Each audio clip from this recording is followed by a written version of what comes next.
Yes, people. Yes, people. What's going on? Back with me, Weedy Sasonko. I'm a Manchester United fans from English. So today's topic, we're going to talk about update news from the players that provided by Eric Ten Hag and his press conference, and then big game ahead, English Premier League, Manchester United against Crystal Palace, and then we got some news about Anthony Dos Santos. So stay tuned. Okay, the first news is about Anthony. He's coming back from Brazil after doing some investigation in the police. Now he got back at Manchester. He conducted a interrogation also at the police at Manchester, and now he's back in training camp. But as you know, the news is about John Murtho and the others are convincing to the Manchester United women team that this situation is handled, and they want to know about Manchester United women team. Are they, comfortable or not being around from Anthony at Carrington? And they say yes, they are comfortable. It's okay because it's still ongoing. So at least it is a good news for Manchester United because we need a deep squad ahead of the season, a tough season, you know, with the new regulations of added time, injury time, what you ever call it. So frustrating for smaller club like Crystal Palace, like Luton Town, maybe Nottingham Forest, because every Premier League team now got some serious problem with this. They need big squad. So this also happened for Manchester United. So Anthony coming back for Manchester United, already training. It's a good news. And I want to talk about a little bit, Anthony. I want to give you an advice. Just, control your dick, man. Don't fuck every girl. Just choose, select them. You know, before you're dating some girl or women, you need to learn about her.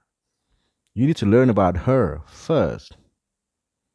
Because, if you're not innocent and you messed up with the wrong women, you will end up like this again and again.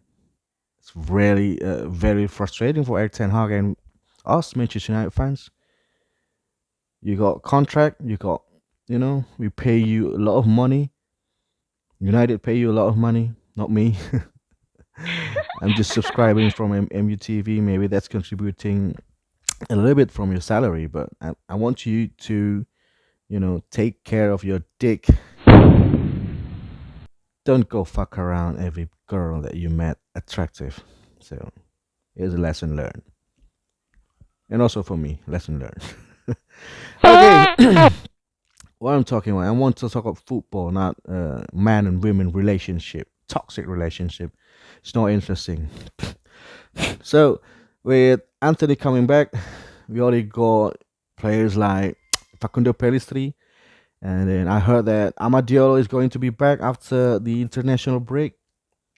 So there will be a competition at the right wing forward for three players: Anthony Dos Santos, Facundo Pellistri, and Amadiolo. We need that. We need that. And then the second is about injury players occurring for Eric Ten Hag. As I mentioned, different regulations, adding injury time with the crazy minutes. Yo, fans happy. We are happy with that, but obviously not for the coaches and the players who have to, play a little bit more. Just look at Manchester City. They got knocked out by Newcastle United at the Carabao Cup simply because they don't have Rodri, they don't have Kevin De Bruyne, they don't have Erling Haaland. They got injured all. Not with Rodri. It's just got he got a red card, I think, suspension. But it affects team. It affects team. So the news players that got injured is Sergio Regulon. So we are a little bit short at the left back. Not a little bit short. It's No one.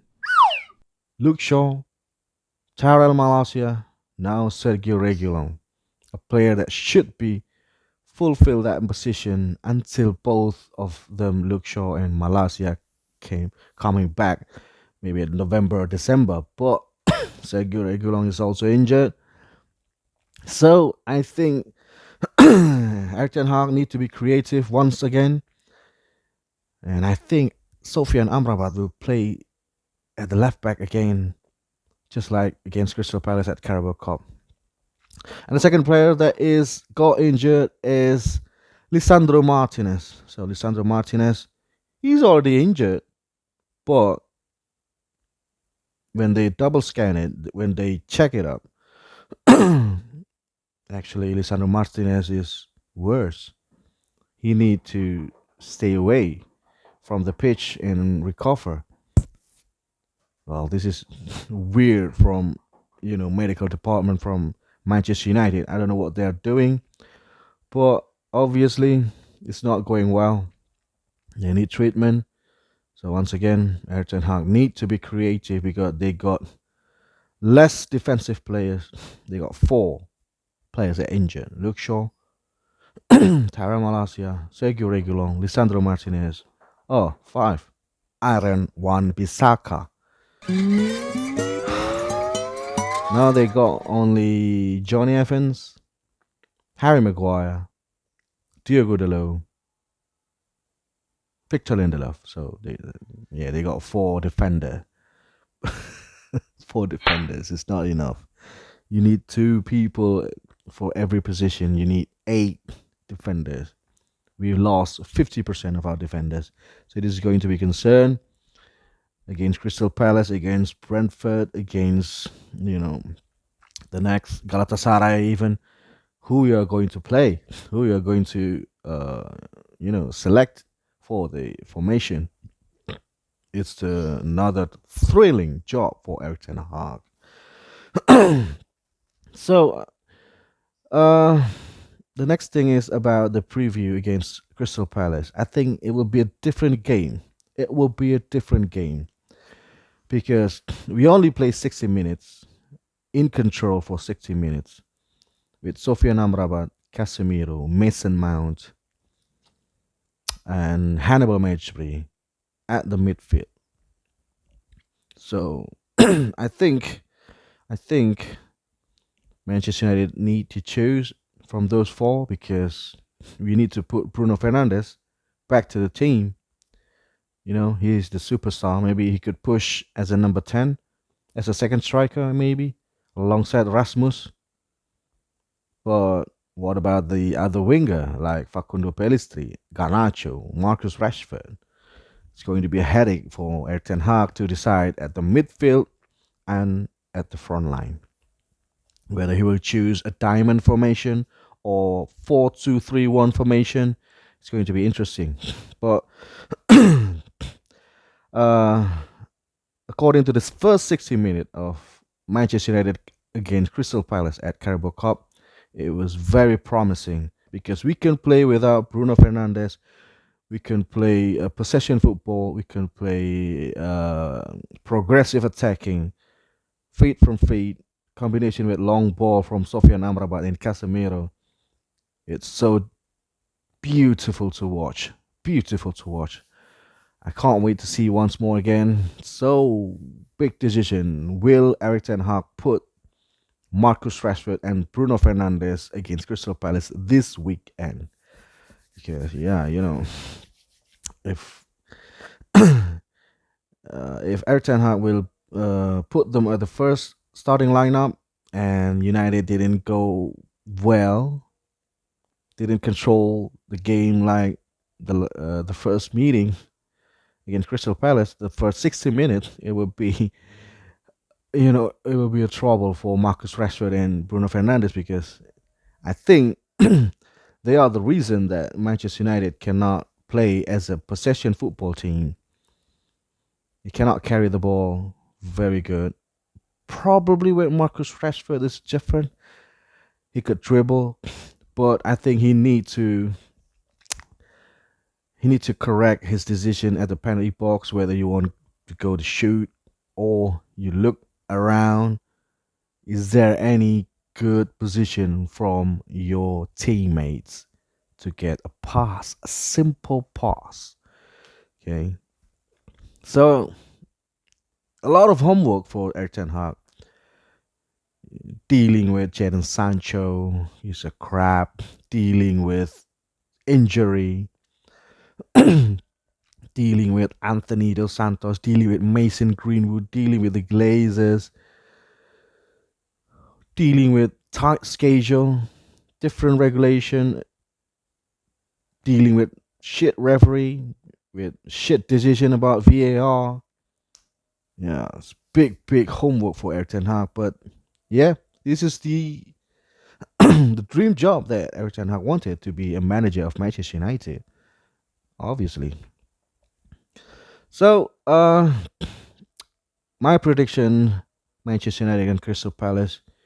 We will win. We will win, but not in an obvious score line like 3 goals to nil or 4 goals to nil. No, I don't think so. I think we will win like 1-0, 2-0 maximum, 2-1. Maybe we could concede it a goal because they are obviously they were playing Eberechi Eze. He's a dangerous man from Crystal Palace, and there will be a different combination of formation because Manchester United is still going to play with 4-2-3-1, but Sofian Amrabat is a fake fullback.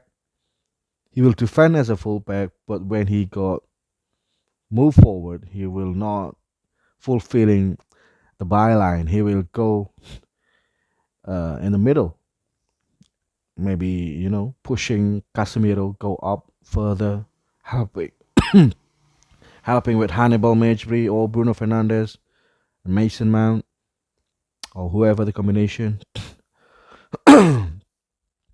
Because I think Hannibal Mejbri is undroppable. I think he put a hard work. He got his level of playing, his level of decision making very high from the last season. He's developing. He is developing. So Hannibal Mejbri, obviously, he will play at the team. The question is, who is the two other midfielder? Is it Casemiro? Yes. If I'm Eric Ten Hag, I will choose Casemiro. Hannibal Mejbri. It's very difficult whether you have to choose between Bruno Fernandes or Mason Mount. In terms of hard working, I will choose Mason Mount. I'm not choosing Bruno Fernandes as a midfield three. Maybe I will put Bruno Fernandes at the right hand wing forward, right wing forward. You know, it's a common thing that Bruno Fernandes playing at those positions. And give sometimes break for Facundo Pellistri. He could be inverted to replace Mason Mount if he got knackered or injured again. I hope not. And at the left wing forward, I would choose. Definitely, I want Garnacho to start it again because he scored a goal. You cannot drop a player who already scored a goal at the previous match against the same team. It will be rude for Eric Ten Hag. So I will give Garnacho a starting lineup, the first team player. And the forward, now this is interesting. I want to know about Rasmus Højlund more because when we got Mason Mount as a midfield and Bruno Fernandes and Diego Dalot, I think it's a good chance to test Rasmus Højlund header. I want to know his capability dealing with crosses. I want to know. I really want to know. Even though if a build-up play, I'm very fond if we could play with Anthony Martial. So that is my lineup prediction with the formation 4-2-3-1, and the fullback, right fullback will be Diego Dalot. Next to him will be Lindelof and Maguire. Oh, maybe Lindelof with John Evans, not Maguire, or Evans with Maguire. Oh no, it's horrible. Maybe Lindelof and Johnny Evans, I think. Just don't put Evans and Maguire together. They are so slow. It's a calamity. Maybe Lindelof and Johnny Evans will start for Manchester United at at the centre backs. The goalkeeper, who else? Andre Onana. So that is my lineup prediction, my score prediction, news about injury, news about Antony. So, what do you think, guys? Should we buy a new player? Because we have Rafael Varane as a centre back, but I think I want to play Rafael Varane against Galatasaray, not at the English Premier League, because we need points at Premier League, but we also need points for Champions League for the next week. But I will bench Rafael Varane for his fitness sake. Okay, okay, that's all. I think we need to buy a new centre back January maybe, if we have many money, if we can sold uh Jadon Sancho, Scott McTominay, and Donny van de Beek, we could raise some money. We could sign some decent centre backs, injury free with a prospect. So thank you for watching. I'm Vidi Sasongo. I'll see you in a bit.